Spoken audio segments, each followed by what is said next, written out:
Today we're going to be taking a look at the Tier 7 Haida, and this is probably, I would say, one of the top picks for ranked because of its access to hydro and the fact that it is almost like a gunboat.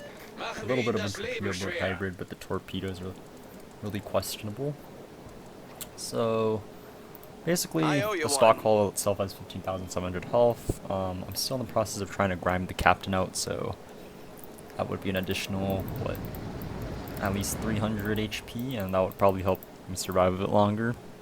But the good thing about this ship is it does have three mounts and artillery mounts, and all of them are dual mounts. So basically, they have a 12 round per minute rate of fire and a 5-second reload. The dispersion is pretty decent and tight, and the only problem I see with them is that some ships such as probably like a Mahan, which has like a 4-second reload, can easily just outclass you. And the con of having 3 main turret mounts is you only have 1 torpedo tube, and the torpedo tube has an 8-kilometer range. It has decent damage, but not that impressive, so debatable how much you can really rely on them. Probably can sink a ship that's less than 75% health, such as a battleship, a Scharnhorst. And at Tier 7, ships are just seen off, and so you can't die to 1-hit kills from a direct 4 torpedoes. The good thing about this ship is that you can single fire the torpedo tubes, so that means you can just individually line up the 2 torpedoes for greater accuracy.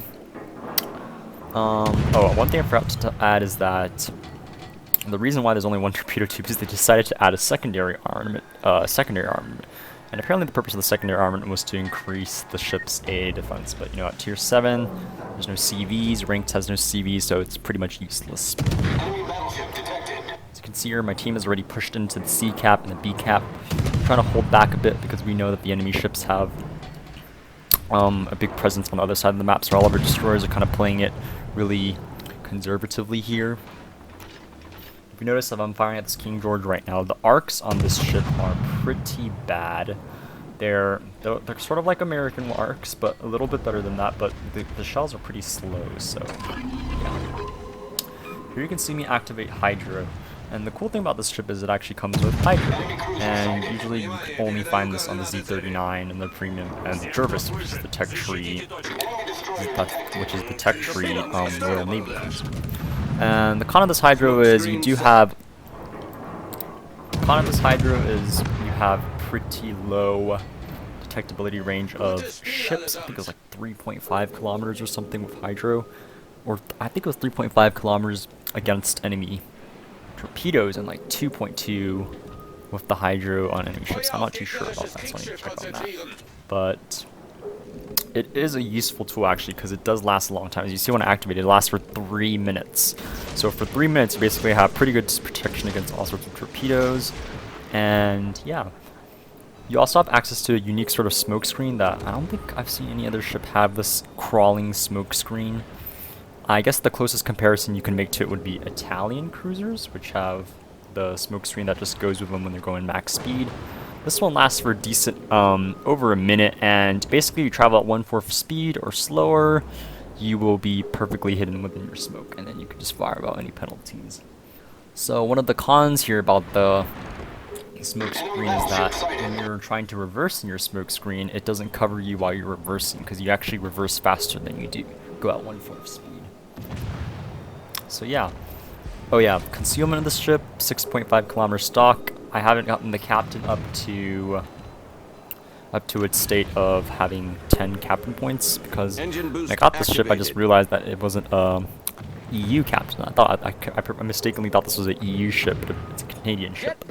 So basically, yeah, you really do need concealment expert, because a lot of concealment expert spec destroyers can easily outspot you here, such as Shiratsuyu, Jervis, even Mahan. They can all easily outspot you at this tier, so concealment expert is a must. I would go first with preventive maintenance or priority target. Those are both really good, because Haida does have a really annoying thing of having a rudder knocked out a lot, and The second I would go with is probably Last Stand, because as you know, DD is for DDs, that's basically Lifeline. Third, Survivability Expert, so you have extra HP, so you can tank a little bit more when you're gunfighting. And then Concealment Expert, obviously. Smoke generator started. So here you can see me utilizing the smoke. It does last for, I think, 1 minute 25 seconds, and as long as you're going 1/4 speed, you can just pummel the enemy. And with the Hydro on and the engine boost, you basically have a lot of tools to survive.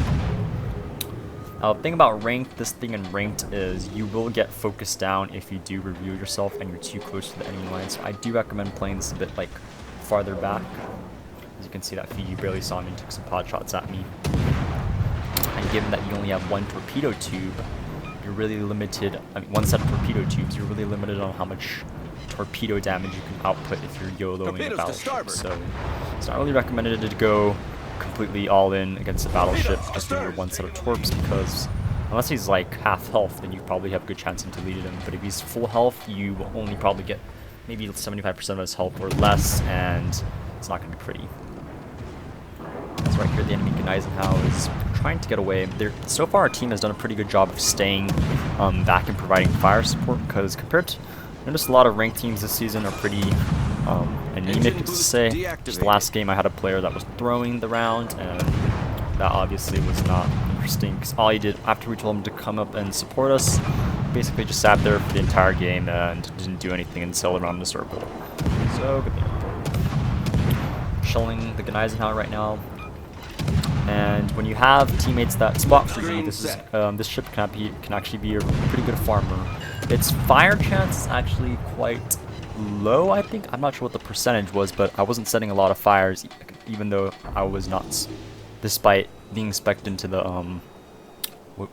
demolition expert trait. So this ship is not that good at setting fires. It is good at raw damage output, but not so much at fires. Arcs are kind of bad, as I was saying. So yeah.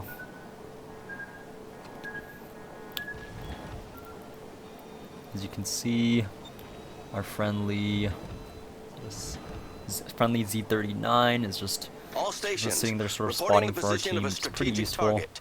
I'm going to try to take some pot shots at this guy, but then he disappeared, and I just realized I was in the open, so I was like, oh, I'm not going to do it. Risk it just in case. Funny thing is here, enemy Blishwa is actually snuck behind our lines. I thought that was pretty comical that he's back there. Pretty odd positioning to be. I guess he's there to try to terrorize your battleship, but our cruiser's back there, and he's probably going to get pummeled to death, because last time I saw he was at 5k HP. Enemy Mas shows up, gets shot at, disappears. So the CNOP is currently asking for help because the Blishwa's there. Blishwa can, with its set of two tubes, it could easily with its 2 sets of tubes, it can easily destroy the CNOP if it tries to YOLO him. So I'm gonna quickly try to go around the back of this island and get rid of this Blishwa. There it is. He's spotted. My engine boost on. Start opening up on him. First shot off. I know I can win this fight because obviously I'll trade him in terms of HP. I'm turning on Hydra just in case, because most of the time when an enemy destroyer goes down, their last thing to do would usually be fire off a salvo of whatever torpedoes they have left. And their defense is pretty useful because you could easily get a flesh wound off of an enemy who is not expecting engine damage. And good thing for me, the Blishwa was still focused on firing and back there at the cruiser, so I took him out.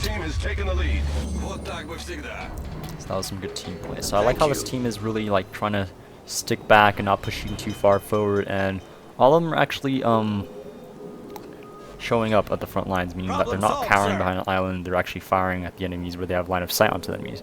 So a lot of times the problem in my ranked game is I already lost like I ranked from rank 6 to rank 7, and the problem was a lot of our destroyers would push up, but then our battleships and our cruisers would just sit behind an island or sit too far back where they don't have line of sight to help our destroyers. Like the communication was there that we wanted to push a certain cap, but just the supporting ships didn't act upon it, even though the destroyers were already there and trying to get the cap down, but some of our battleships may have turned into a different cap, just started going not backwards, but turned around 180 degrees and just started running, even though there was probably no threat to them. Here I'm trying to find some opportunities to farm again. I know that battleships, the Shark Smoke King Orders would generator even go down started. from the Z-39, so I start focusing on the Moss. I guess the one good thing about these super over-the-moon arcs, I would like to call them, is that you can sling them over islands and Engine boost deactivated. pretty much hit enemy ships that are coming over. So I saw that enemy Shark Horse, I think, coming around the island. I'm going to preemptively fire. Is that Shark Horse? Recognized now. I'm not too sure. Can't really see right now. The screen's kind of blurry. Anyway, the enemy battleship is just going to come around the island. Fires preemptive torps, but it's already too late. And yeah, we won. That's my star back. After this, I lose like a ton of more stars, which is ridiculous. 2,920 XP. Third place on the scoreboard. And that was a good game. I enjoyed how our team was team playing. And we were able to work together and take down the destroyers. So yeah, and that's the Haida for you. Thank you for watching.